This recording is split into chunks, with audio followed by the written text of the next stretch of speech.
Bonjour et bienvenue à une nouvelle édition de Caramanchel TA. Je suis franchement désolée de commencer un peu tard. Je vous prie quand même de regarder ma vidéo, de la liker, de faire vos commentaires. Il y avait une bonne raison, j'avais rendez-vous chez le dentiste et ça a pris un peu plus de temps que prévu. Donc je m'en excuse de nouveau. Voyons voir. Ça c'est le graphique d'une heure. Et honnêtement, qu'est-ce qu'on peut dire? Que pas grand-chose a changé, n'est-ce pas? Donc, on est toujours en train d'essayer les bas de notre belle fourchette sans grand changement. Donc, je dois avouer que je vois encore les choses comme je les voyais vendredi.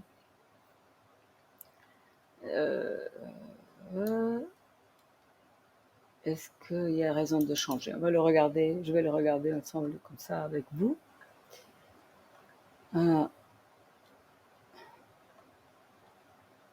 Donc évidemment, jusqu'ici, il n'y a pas eu grand-chose. On a eu ce mouvement. Je vais zoomer sur ces dernières heures, donc depuis vendredi.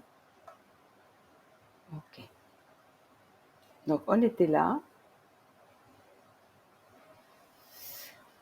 Vendredi, on a fait un beau mouvement au cours de la journée. Le week-end, on est resté sans trop bouger. Honnêtement, ce ne sont pas des mouvements très importants, ce qui est très bien. Un week-end paisible. J'ai envie d'ajuster un peu ceci. Donc, à mon avis, je vais faire ceci. Voilà.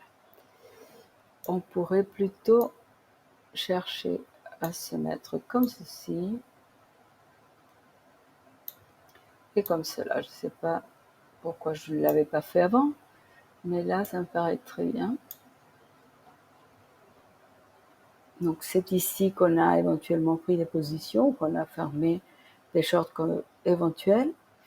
Et là, clairement, tant qu'on est au-dessus, moi je commencerai à m'inquiéter avec clôture à niveau de l'heure, au-dessous de ça, qui est 29 899. C'est ça? Ouais. Donc, fondamentalement 900. Donc ça, ce serait absolument inquiétant. Et si j'étais dans un long, je le fermerais et j'attendrais. Donc, en dehors de ça, voilà, l'heure a l'air de vouloir monter encore un tout petit peu, comme on l'a fait pendant le week-end et comme on l'a fait vendredi. Regardons les indicateurs. Je le vois. Pour le moment, évidemment, si le RSI continue à monter et qu'ici on ne va pas au-dessus de 30 204, on aura bearish divergence, donc une divergence baissière. Enfin, ça c'est purement spéculatif. Pour le moment, ça monte. Donc, quand même, peut-être si on veut être sûr, marquer que c'est quand même important, je vais le faire. On a encore 35 minutes avant la clôture. Voilà. Parce que ici, le RSI est en train d'aller plus haut. Pour l'instant, on n'y est pas. Donc, il faudra monitorer ceci. Autrement, on a le 9. Nous voyons que le moving average, le 9 EMA, a amorcé un changement de pente, ce qui est positif. On peut voir un mouvement comme celui-ci. Donc, il faut regarder cette heure. En dehors de ceci, moi j'ai l'impression que je vais un peu me cantonner à l'heure. Le jour, évidemment, il n'y a pas eu de changement par rapport à ce qu'on avait déjà vu la semaine dernière.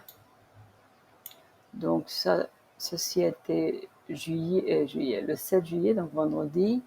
Ensuite, c'est vrai, on pouvait dire, bon, on n'a pas réussi à passer au-dessus du 9, mais de cette IMA numéro 9, mais bon, étant donné que c'était le week-end, il faudra voir aujourd'hui ce qui va vraiment se passer avec ça. On avait eu ici une bearish divergence, et là,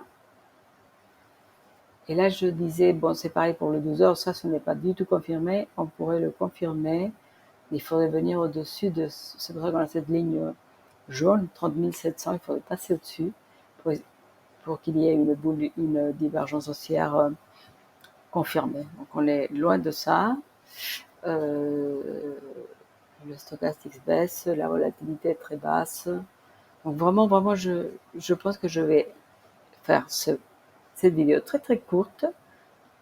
Il n'y a rien à dire, on attendra demain. Je vous souhaite une excellente journée, je vous remercie et je vous dis bien sûr à demain.